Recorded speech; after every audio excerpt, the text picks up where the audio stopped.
Tossing you. Hi, I'm Eddie Robinson, and in this episode, death row exoneree Anthony Graves. In August of 1992, authorities responded to a house fire in Somerville, Texas. Inside the home, 6 residents had been brutally murdered, including 4 children under the age of 8. Despite no clear motive and no physical evidence connecting him to the crime, Anthony Graves spent nearly 2 decades in prison, and 12 of those years on death row. They're going to either kill me or free me. There's not going to be a compromise on the truth. And I was willing to die for the truth. Too many people have done that, and that's why we have the system that we have today. Coming up, one of the most candid and unguarded discussions ICU has ever featured. Stay tuned for a compelling conversation with Texas exoneree Anthony Graves. Oh yeah, I feel you. We hear you. I see you. You're listening to ICU. I'm Eddie Robinson. Imagine yourself at 26 years old. You're arrested for a horrific crime you did not commit. You're sent to prison, despite the lack of a motive or any physical evidence connecting you to the crime or even to the crime scene. Your conviction was based upon the testimony of another man who later admitted to committing that crime on his own, a fact that was revealed just days prior to his own execution. You end up behind bars for nearly 2 decades. 12 of those years, you're on death row. And while you're on death row, you're given 2 dates for your execution. So after years in prison and serving about a dozen years on death row, you're 41 years old. And your conviction is overturned by a federal appeals court. But you remain behind bars and you stay there until you're finally released nearly 5 years later. Freedom, finally, but at 45 years old. This is the story of Anthony Charles Graves. Now, at the age of 56, you can't help but sense the spirit, the resilience, and the determination he's possessed his entire life. Since his exoneration in 2010, he's become an author, a world-renowned human rights advocate, a mentor for college students, an investigator for Texas Defender Services, a newbie into the podcast world, and a founding member of an organization designed to help others who've been wrongly incarcerated. And now, I see you with a very candid and unguarded conversation with Anthony Graves. This segment does contain graphic imagery. Listener discretion is advised. Anthony Graves, we are honored to have you on our show, ICU. Thank you so much for being here with us. Oh, man, it's an honor. Thank you so much for inviting me, man. I mean, every time I get a chance to get on a platform and share my story, it's amazing. So, yeah, thank you for inviting me. Well, first off, sir, you look fantastic. How are you? How are you feeling right now at this very moment? I am truly, truly blessed. Every day is a blessing, man. I wake up with a smile on my face because I'm alive. Thank you for asking. Anthony, you spent 18 and a half years behind bars. 16 of these years in solitary confinement and 12 of those years on death row before a federal court tossed out your wrongful capital murder conviction. Texas courts, Anthony, had previously rejected all of your appeals, and you've said in your own words that you had to get out of the state of Texas and into the federal court system to get help, because if it was up to the state of Texas, you would be dead. You would have been executed. Those were your words. How often does that thought linger in your mind that the state of Texas saw you as guilty? We, the jury, recommend and fix the penalty as death. And you needed to be executed. Right. Like, did you ever sit and think, what's going on with the state of Texas? I never thought what was going on with the state of Texas. I always thought, what's going on with people in the state of Texas? Why would you want to convict a man with no evidence? Why aren't you not making the system be more accountable to its actions? Why aren't you making the system produce results that shows that this individual is guilty instead of just letting someone come up in the court, pointing the finger at the young man, and then you sentence him to death? You've not only forfeited your right to live among us, but under the laws, you have forfeited your right to live at all. What is going on with us as a community, as a people in this great state? That we, who are the real decision makers, are making decisions that are causing innocent lives to be taken. Who are we today? And I think that question needs to be answered, not by the state of Texas, but by the people in the great state of Texas. Who are we? Because we have many examples that show us that we are failing our citizens. We are failing our communities. We are failing as Americans. Who are we? We need to define ourselves and play that role and play it quickly. Because as of right now, we're headed toward the bottom and fast.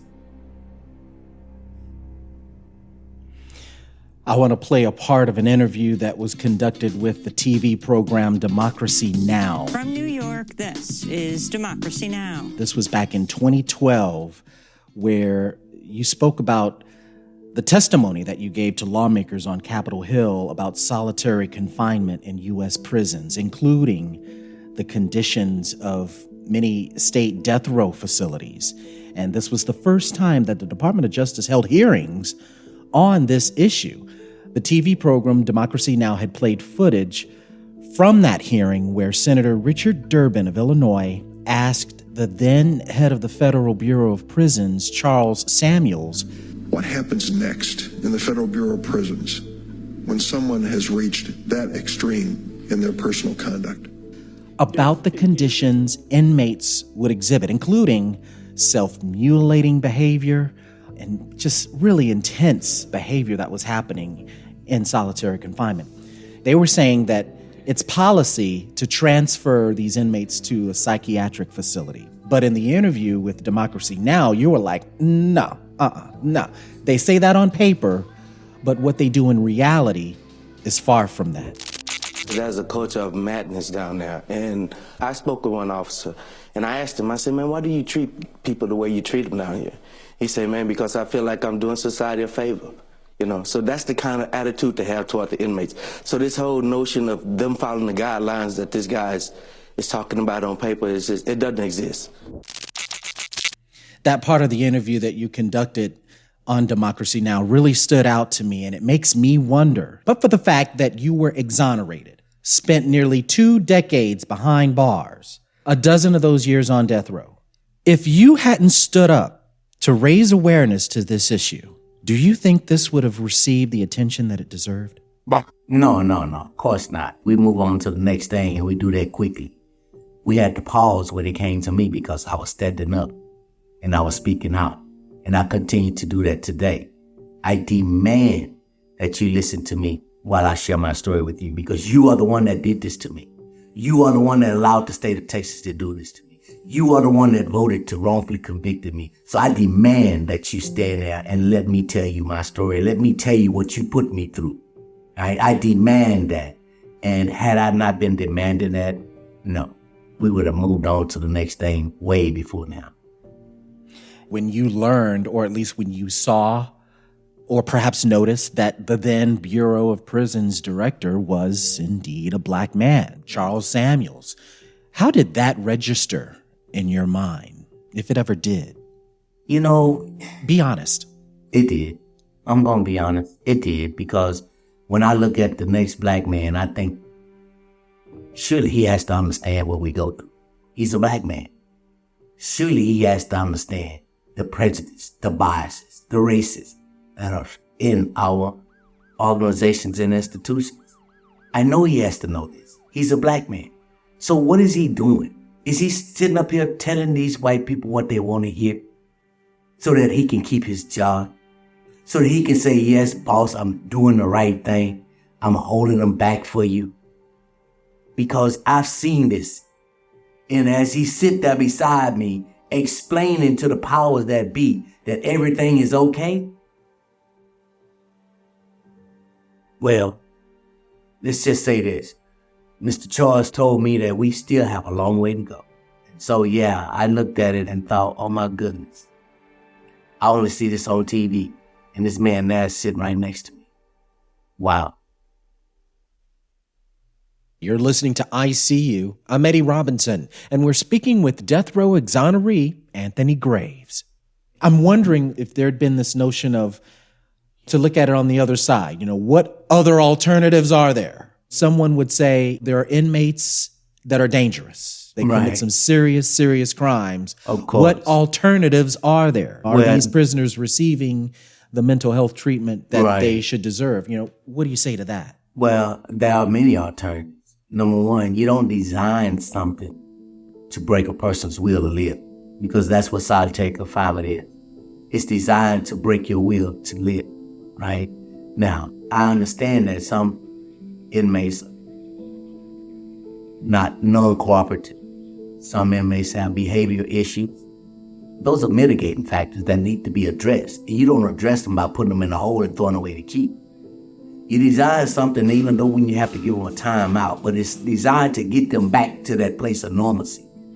It is designed to be a timeout to deal with whatever issues you're dealing with, to help you get back to that place of normalcy, to help you get back to the general population. But that's not the way it's designed today. It's designed to put you in a hole and break your will to live. And because of that, we have a lot of young men and women come out of there with a lot of serious mental illness issues that was caused by the way they have been housed behind those walls. Solitary confinement does one thing and one thing only. It breaks your will to live. That's it. That's what it's designed for. It is not a rehabilitative measure. It is punitive in nature. It breaks your will to live. You don't get anything else out of that. So if you're trying to protect people from dangerous inmates, as they say, by putting them in solitary confinement, okay, but how long? How long do you put him there?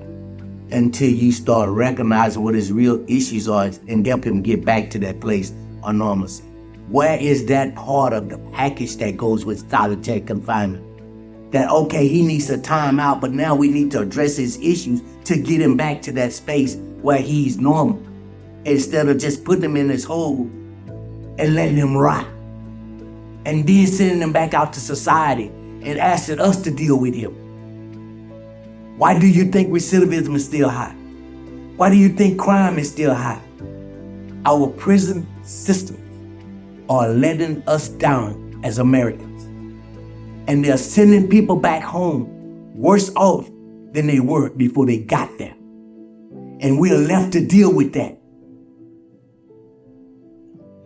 It's crazy. Describe what you saw. It sounded just really graphic, but just kind of give people an understanding of what it was that you saw when you were in there. I've seen young men come down there 16, 17 years old, and in 2 years, they didn't even know their own name anymore, babbling incoherent. The state had put them on medication, Thursday or whatever you call it. They walk around like zombies.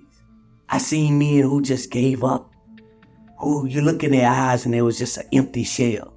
And you knew it wouldn't be long before they tried to take their own life. And guess what? They did. Or they attempted many times. I seen men just give up on their appeal, drop their appeal, because of the conditions that they were living under. They couldn't take it anymore. It wasn't a matter of innocence or guilt. They just gave up. And they dropped their appeals. And they let the state murder them because they just couldn't take the conditions anymore. I seen men, I'm talking about, take razors and self-mutilate, cut their throat, slit their wrists, all because of how we're housing them. It's not about the case. It's about the conditions. I seen all of this, man, and I have to live with this for the rest of my life. I was there when 400 men were executed around me that I basically was growing up with, because they kidnapped me at 26 and didn't let me go till I was 45.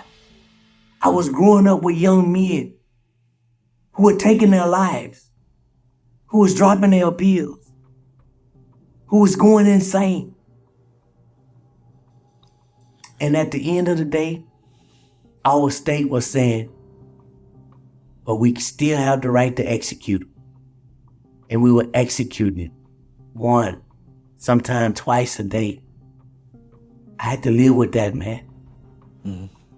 Getting executed Two of your friends getting executed on one day. They're young, 23, 24, healthy young men. And then you look them in the eye, and one of them is crying, telling you he's innocent. I didn't do this. In 6 hours, they finna murder him, though. But his last words is, I'm innocent, man. I didn't do this. And the only thing you can tell him is, man, keep your head up. Don't let them steal your dignity, man. Walk with your head up. That's it, man. Be the man you are. All those experiences, man, I live with them every day. Every day. A man without hope is a dead man. Okay, he just hadn't laid down yet. Those guys fight for their life every day because they're hopeful that something will change.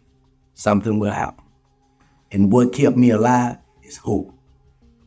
That's why my book is called Infinite Hope. The only thing that you have down there is hope. You have nothing else. And if you lose that, you're a dead man walking.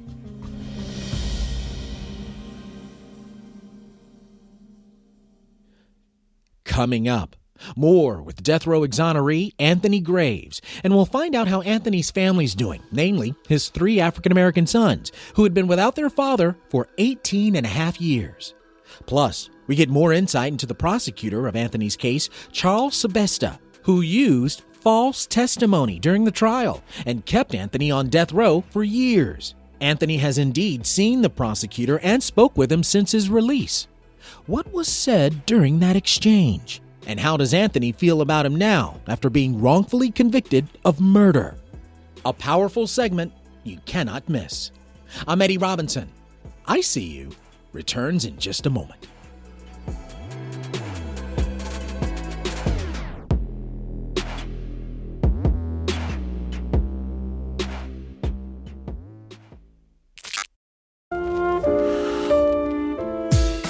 If you're enjoying this program, be sure to subscribe to our podcast, I See You with Eddie Robinson. You can hear all the past episodes and be notified when new episodes are released. Also, please take a minute to give us a review or comment. We love getting feedback from our listeners.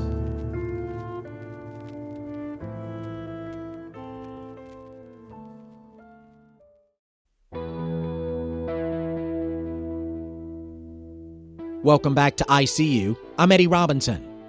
Anthony Graves was convicted of the most infamous crime in Burleson County history, the 1992 murder of a family of 6 in the small town of Somerville, Texas. He was given the death penalty and spent the next 18 years fighting to prove his innocence. He is death row exoneree number 138. We continue our conversation with Anthony Graves. This segment may contain language unsuitable for young listeners. We won't get you to relitigate any of what went down in your case and how evidence was hidden, prosecution threatened witnesses, but I'm more interested in you, Mr. Graves, and how you came out of all this on the other side. You were given 2 execution dates while you were on death row. 2. What had to have been going through your mind when you received the first date? Oh, wow. Let alone the second date. What was going on through your mind when that happened? Well, at that point, you lay there and you think about your mortality. Is this really going to happen to me? They're really going to murder me for something I know absolutely nothing about. And they're going to actually get away with it. Wow. So what can I do to make sure that people know what's going on? And I had already been writing letters to people all over the world, but it just made me step up my game. And I started asking any and everybody, hey man, help me save my life. I don't care if you was 10 years old and you wrote to me. I would ask you, please, ask your mom and dad, could you help me save my life? Help me save my life. Wow. And it worked. It worked. I started an organization called Join Hands for Justice over in France that went to Swiss, that went to Sweden, that went to Norway, that went to Germany. Okay? I was reaching out, asking people to get involved to help me save my life. I was sharing my story with them. And my story was moving people across the globe. And they got involved. And because of that, there was a loud echo from Europe that reached the shores of America that got people involved in my case that saved my life. Otherwise, America would have murdered me for something I knew absolutely nothing about. And nobody would have remembered. So this is why I crisscross the globe still today. This is why I'm starting my podcast still today, because I'm never going to let you forget what you did to me and what you're doing to others. You need to hear these stories. You need to be reminded so that when you go in there and you have an opportunity to make a decision that's going to determine whether a man lives or die, you're going to take it seriously. Because you almost murdered me for nothing. No evidence. Just a black man who could not afford justice. And you took it out on me. And I don't want you to do that to no one else. So Anthony Graves has put his name on his face on criminal justice reform. And that's why I'm here, man, sharing my story.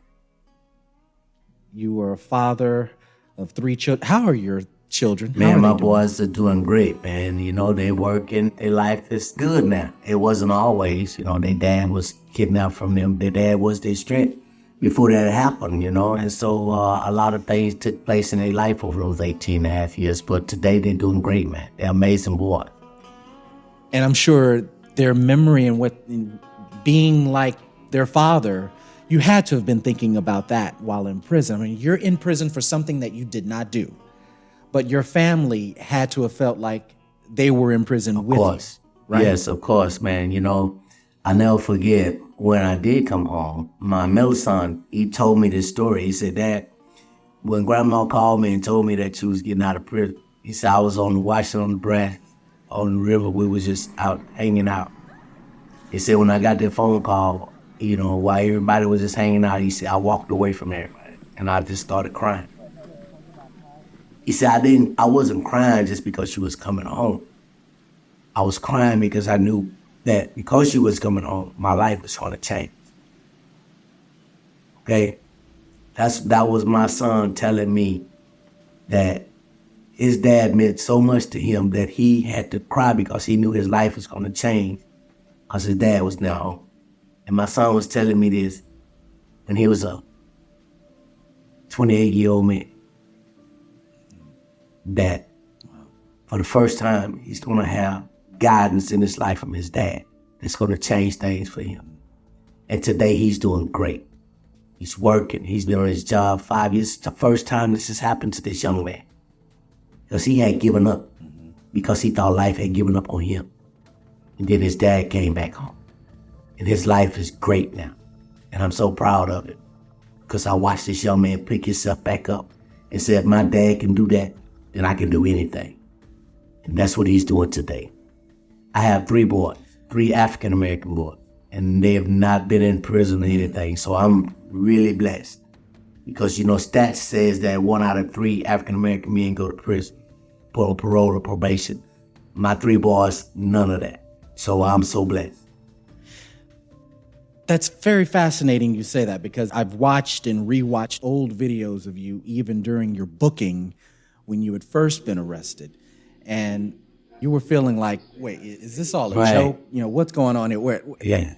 I'm thinking maybe I had a hot chick or something, you know, because the last time I had some problem with my chick. And here they come back to my capital murder. Yeah. Cameras, am I being punked here?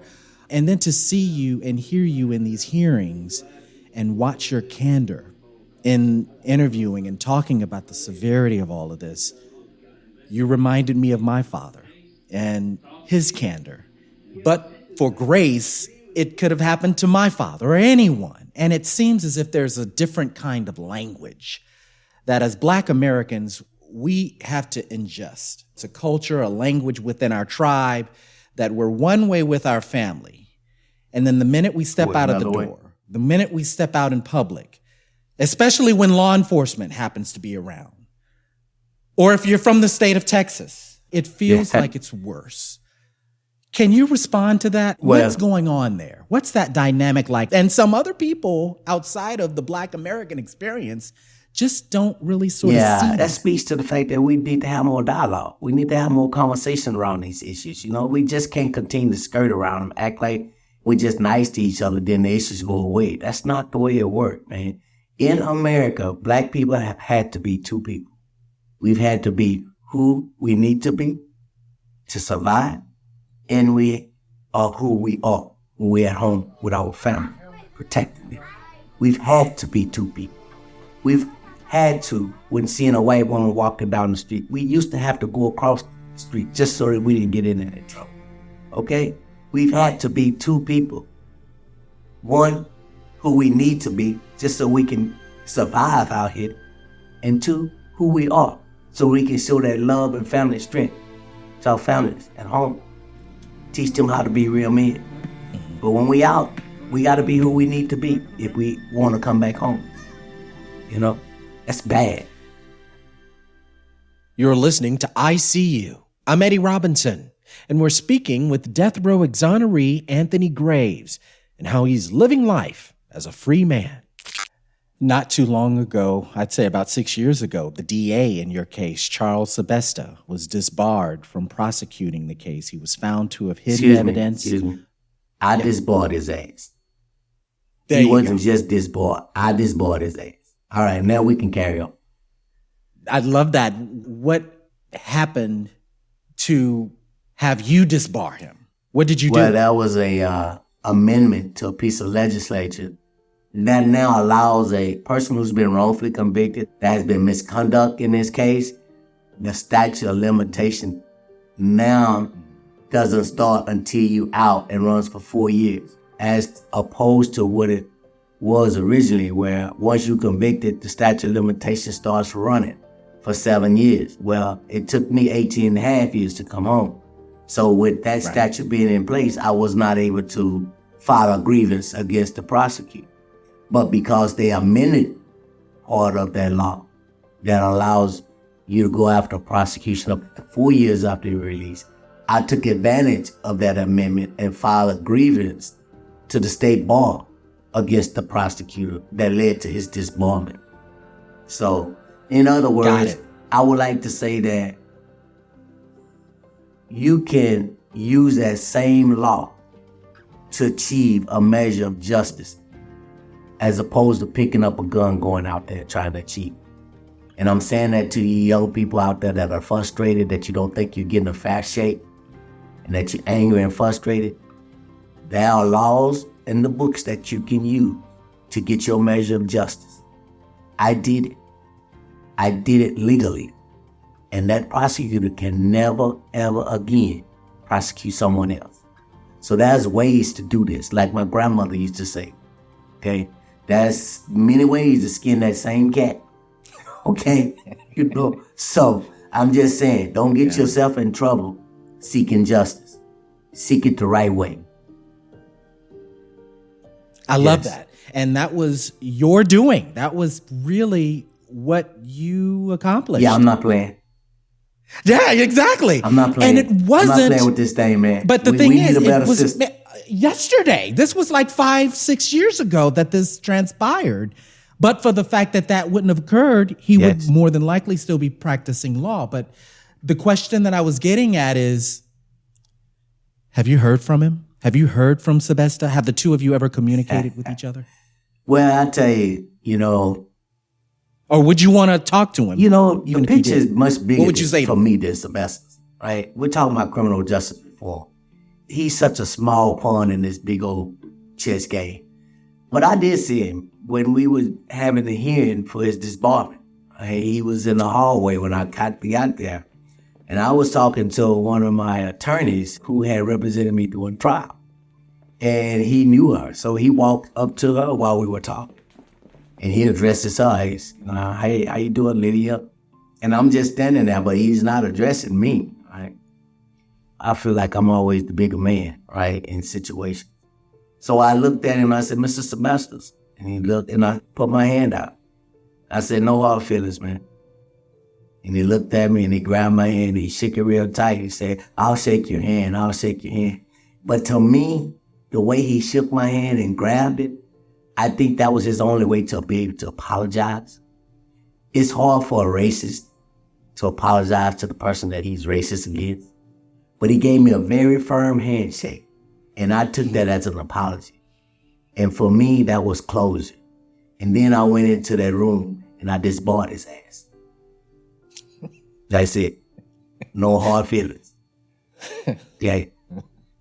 And something else that I noticed too about your freedom was that there was this woman by the name of Nicole Caceres.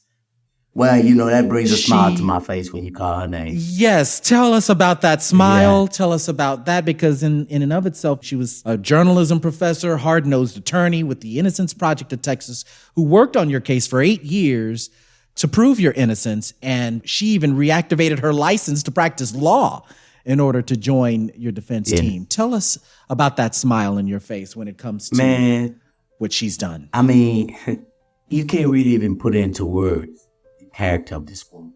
Before she came into my life, she had been working on my case already, and I didn't know it. She had been doing some investigation to find out for herself if I was in fact innocent, right? Because she didn't want to come down there and meet me and be convinced without any evidence. So she stayed away, and she did her own homework. Right? So today, she came down there to meet me. I see this tall lady with short hair come walking down, and I'm sitting in the visitation room waiting on her. And she get there, she introduced herself. She had 2 of her students, and she said, "Is there anything you'd like to tell us before we get started?" And I said, "Yes, ma'am. I just want you to know that I'm not going to be sitting out here trying to convince you that I'm innocent. That if you just do the job, then you'll find out that I am innocent." And she said, "Well, Mr. Gray, I just want you to know that we have been looking into your case, and I do know that you are innocent." And that's how we started. And so we sat down and we talked about my case. And then she started coming back, getting involved, and coming back, and we started building up a friendship. And after 8 years of going through this here, man, and watching this woman turn over every rock for me, man, watching this woman I'm talking about just dedicate her life to saving my life, right? Because she believed in my innocence. And then at the end of the day, man, she was right there when I walked up out. And so what I did for her is I started a scholarship in her name at the University of Texas for students that were pursuing a law degree. So I just started that in her honor, because I just felt like if you're going to be a lawyer, then this is the bar. This is what you go to law school for. So at the University of Texas, I honor her with a Nicole B. Caceres scholarship for students that are trying to do this great work. Nicole is, she's unique in the sense that so many attorneys that does this work are jaded, because for so many times they've been burned to believe that someone's innocent only to be proven guilty, right? And so they're just as jaded as prosecutors. Defense attorneys, sometimes they're even more critical than prosecutors because they've been burnt a lot, right? Nicole came in and got involved in my case, and when she made her mind up that this man was innocent, she didn't let nobody else convince her that he wasn't. And many people were trying to convince her that even though he's innocent, the best thing you could probably do for him is get him a life sentence. But she didn't stop. She was like, "That's crazy, right? This man is innocent, and all we're going to fight for is to get him a life sentence." They basically was telling her in the legal community, well, if you get him a life sentence, then he basically saves his life, right? So Nicole and I would talk about stuff like that. And she understood why I stood on that. Matter of fact, when they asked her what would I take and if I would take time served to come home, and she come back and talk to me about that, and I told her, and she knew. Before I take time served just to get out of here, they will be feeding me in this cell that evening. They're going to either kill me or free me. There's not going to be a compromise on the truth. That's just where I stand. And I was willing to die for the truth. And she knew that, and she stood right there with me. You're going to kill me or you're going to free me. I'm not compromising the truth. Too many people have done that, and that's why we have the system that we have today.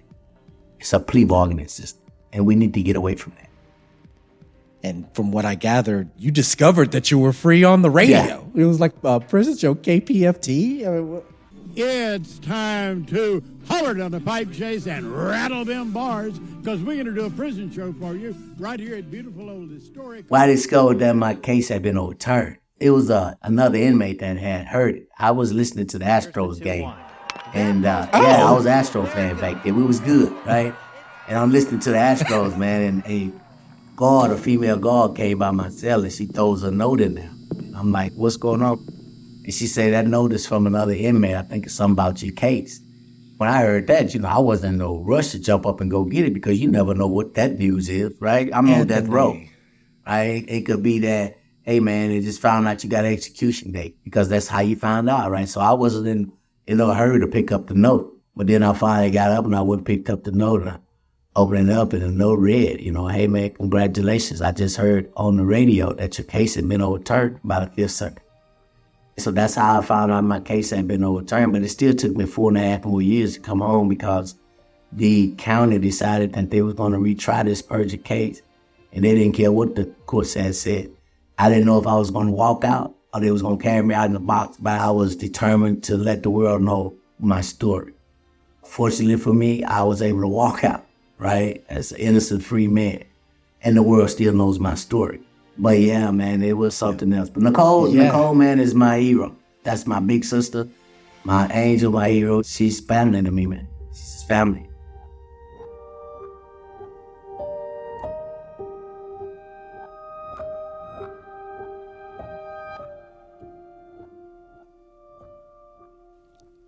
Coming up, what kind of reparation would you ask for if you were locked up for 2 decades, even spending time on death row, knowing you were innocent? Anthony Graves was indeed awarded compensation. Stay tuned for his reaction to that restitution. I'm Eddie Robinson. A final, compelling segment of I See You is just moments away. We'll be right back. If you're enjoying this program, be sure to subscribe to our podcast, I See You with Eddie Robinson. You can hear all the past episodes and be notified when new episodes are released. Also, please take a minute to give us a review or comment. We love getting feedback from our listeners.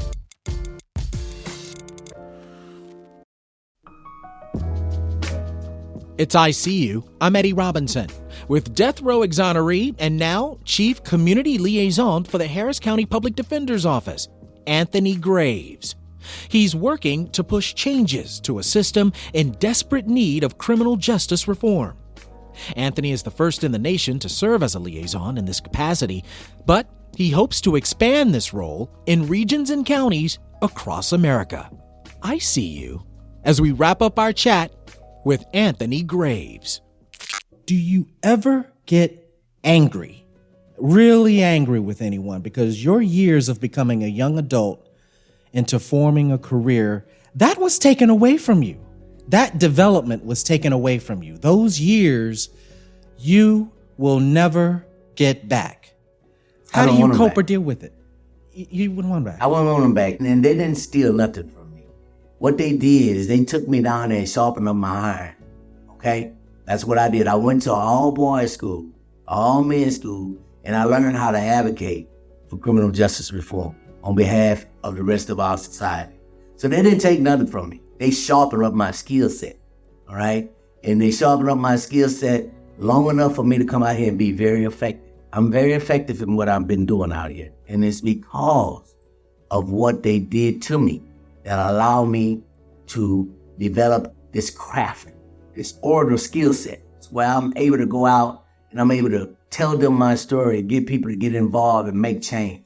So in hindsight, they gave me a blessing by giving me such a purpose in life that for the rest of this earth, I will live, even when I'm not here. So they've given me a vehicle to live forever. I do want to reemphasize the notion of the state of Texas, and you did mention the people in the state.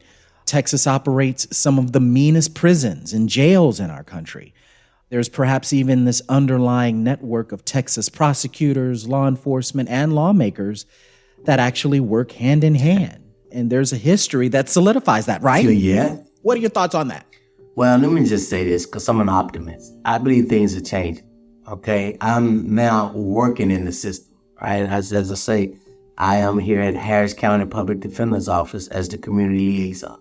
My mindset is if you can't beat them, join them, man, and then try to make change from within. And so that's what I'm doing. And I have an opportunity to speak with those that influence our policies and things around criminal justice. I talk with them every day now. And I see some old going out and some new coming in. I see conservative values moving around and progressive values stirring up. I really believe things are changing because I think we have enough examples for us to understand that we need to make change. And I see it every day. So I don't want to just continue to beat up the system. At the end of the day, I just think that the system needs to be thrown out with the bathwater and start all over. This system was never designed to protect all people. This was an oppressive system from the beginning, and it's still an oppressive system. And I hate the fact that we try to continue to tinker around with the oppressive system instead of just throwing it out and starting over with a 21st century Ferrari of a criminal justice system. If we can do that, if we can get to that point, and I think we will, but I think it's going to take a younger generation to do that, because I think a lot of people are set in their ways now. It works for them. It keeps you from jumping over their iron gates and running into their mansions. So I just think that we on a path to correcting some of these things, but it's going to take time. We will get there, but I think along the way, we're going to still lose a lot of life, a lot of freedom, because we still have that old guard in place. All rise. But I think the new guard is going to push them out, and I think the new guard is going to put in place a system that's going to be fair for all of us. Not some of us, but all of us. And that day is coming. That's why I'm out here. And not only that, you've given a younger generation as well a prize. Could you share with our listeners your involvement with Texas Southern University and the ACLU? Well, I'm over here at the Public Defender's Office now, but I'm sort of doing the same thing over here. Okay. I'm teaching people how to tell their story. There you go. Which is a program I started at TSU, a Speakers Bureau program. Love it. I was teaching people who've been directly impacted by the criminal justice system how to tell their story for change, right? A success story out of that is that one of the guys who learned how to tell his story eventually went to the Capitol and spoke to some state reps, sharing his story with them. Long story short, he ended up getting a bill passed that will recognize children whose parents were incarcerated as at-risk youth so that they can receive counseling service stuff from the state, because at first the state didn't recognize them as at-risk. But this young man who learned how to tell his story went to the Capitol and talked to state reps and took what I taught him up there and got a bill passed. So that's very encouraging to me. So when I come over to PDO, I come as a community liaison. We work with the community organizations. I mentor people who are going through the criminal justice system, clients, as well as family members. So what we do is we try to make sure that they have the information that they need to be able to support their loved one. So I teach them how to tell their story to empower them. I have some peer navigators that work up under me. I send them over to the jail to speak with the clients, to teach the clients how to tell their story so that judges can see them as a human being instead of a case number, right? Judges can know what happened to them instead of just seeing that for 5 minutes you messed up. Judges can know that they had a good life before they were introduced to the criminal justice system and that they were good people and that they're still good people. But judge won't know that if you don't know how to tell your story. So I want you to learn how to tell your story. So that's what I teach. I teach people how to tell their story. Yeah, as I'm not at Texas Southern no more, but I'm going online from my podcast. I will be still having that program that you can sign up to learn how to tell your story. You're listening to ICU. I'm Eddie Robinson, as we start to conclude our compelling conversation with death row exoneree Anthony Graves. Is there anything else that you'd like to add as far as work that you're doing to actually get some sort of reform with the criminal justice system? Where do you see the system at this stage right now? What needs to take place? And who's responsible for changing it? Well, we are. We the people. We never have to forget that. We are the people. So many times we get frustrated with policies that our legislative bodies try to push and our state reps and people that we entrust to protect us, put our best interests forward. We get frustrated with them and we want to give up. But we have to remember that, hey, wait a minute. If we're frustrated with those that work for us, then we need to fire their ass. Okay? We don't just need to wander off and let them do what they want to do. They work for us. We the people. And if we don't agree with what they're putting down, then we remove them and we put somebody else that has our interests at heart. We are the people. We never need to forget that. And I think sometimes we do because we get so caught up into the politics and we get frustrated at the energy of it all that we just decide that we don't want to participate. But if you don't participate, just think of it like this. If you're working for a company and you have a boss, and your boss decides that he's just going to quit, ain't going to tell nobody, who's going to run the ship? We are the people. We are the bosses. And if we decide If we just don't want the job anymore, we just let them do what they want, then we get what we get. Right? We are the bosses, and we are the people who need to be making the decision as to who we're going to hire and fire. That's our job. The people of the great state of Texas has that responsibility to hire and fire those that represent us. So we have to look at ourselves, okay? When we have representatives that go up there and they don't represent our interests, we have to look at ourselves and say, okay, how did we end up picking him? What did we miss? Okay? We need to go back and check some different boxes here. We need to do some more research on him. Okay? So that lands at our feet. He's just who he is, but he works for us. So if we don't like what he's doing, we need to replace him. That's on us. We can't forget that. We are the people. Okay? Now, as far as our criminal justice system, man, our criminal justice system has been harming individuals, families, friends, and destroying us as Americans. That's what I think. I read somewhere here where it says that you were compensated $1.4 million for your imprisonment. As a result of all of this and what has transpired, are you, I don't even want to use the word satisfied, but how do you feel about that in terms of a reparation? Well, let me just ask you, how would you feel if someone told you your life was only worth $1 million? Am I taking everything from you? Your kids have grown up. They have kids of their own. You missed out on everything. And then they say, you know what? That's only worth $1 million. How would you feel? I took that as an insult, a slap in my face, that you're going to tell me how much my life is worth after you've taken 18 and a half years of it. I could have got angry at that point because I had every right to be angry and bitter at you telling me how much my life is worth. But how much is your life worth? But I said, you know what? I'm going to use this here and I'm going to channel this in a different way. I'm not going to let you decide how much my life is worth. I'm going to show you how much my life is worth by the work that I do. I'm going to put the value out there on who Anthony Graves is by the work that I do. And then we can figure out how much I'm worth. But I'll be damned if you're going to tell me I'm only worth this amount of money and I'm just going to be satisfied and happy. Because if I was satisfied and happy, I would not be doing what Mr. Graves do today. I would be laying up on the beach with a cocktail. Okay? That's what I would be doing. But I'm not satisfied. And this state owed me. And this state would owe me for the rest of my life and for the rest of its existence. So what I ask from this state is to hear my voice, hear my story, and move to action. I don't want no more of your money. I can make my own money. I just want you to do the right thing, put the right policies in place, and treat us all equally and fairly. To me, that's compensation. Nothing else is. And your reaction to like the money that's involved in the system in and of itself, these corporate-run prisons. What are your thoughts on that? Well, the state of Texas just took out $100 and some million on the prison budget because they closed down some prisons. And they was trying to figure out what they're going to do with it, right? Some people were saying, well, allocate it toward food so they can get better food, which is true. You need more nutrition down there, better nutrition, because the way they feed you down there, man, you're going to end up with all kind of health problems. I just had a major surgery, and it was due because of how I was housed and fed down there. I had a precancerous mass on my small intestine. They had to cut me open and take everything out and replumb my system.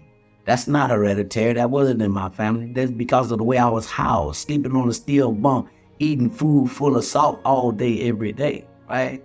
So I understand you want to allocate some of those dollars toward that. But here's what I say. Recidivism is still high. Crime is still high. That's a big problem. We got 2.3 million people in prison. Why aren't we making it mandatory that they come out with some sort of trade or degree? And so that when people come back home, they can be productive. They can start over. They can get a second chance. We're failing in that area. And it's fascinating how the world helped in bringing you freedom. I read this little stat that about 1/4 of a million people are incarcerated in jails and prisons just in the state of Texas alone more than the total number of prisoners in Germany, France, Japan, and the United Kingdom combined. That's insane. Yes. And you see, as a result of that stat, of the impact of our country and where we are as opposed to the world, what they're doing with mental health and helping people readjust to life. Right.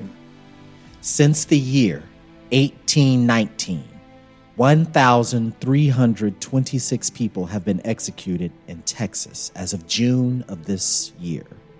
In your heart of hearts, Anthony Graves, how many of those 1,326 people do you believe were innocent? Man, I get asked this question a lot. And my answer stays the same. I would never, ever put a number on how many people I think were innocent that was executed by this state. And the reason why? Because I know I'm gonna leave somebody out. We've killed that many innocent. So I would never give you a number because I know I'm gonna leave somebody out. That's powerful in and of itself. Thank you. Thank you for being candid. Thank you, sir. For being honest. Thank you for being real. We needed to hear that, especially from someone who spent 2 decades behind bars, 12 of which on death row. Death row. 12 and a half. I always say, give me that half. They pay for that too. That's it. You got it. Anthony Graves, a pleasure. Thank you, sir. Thank you, sir. Great to be on your show. And that's a wrap for another episode of ICU. Our production team includes technical director Todd Holzlander, producer, editor Shannon McCurchie, editor Mark DeClaudio, and sound designer Dave McDermott. I'm your host and executive producer, Eddie Robinson. Thanks so much for listening.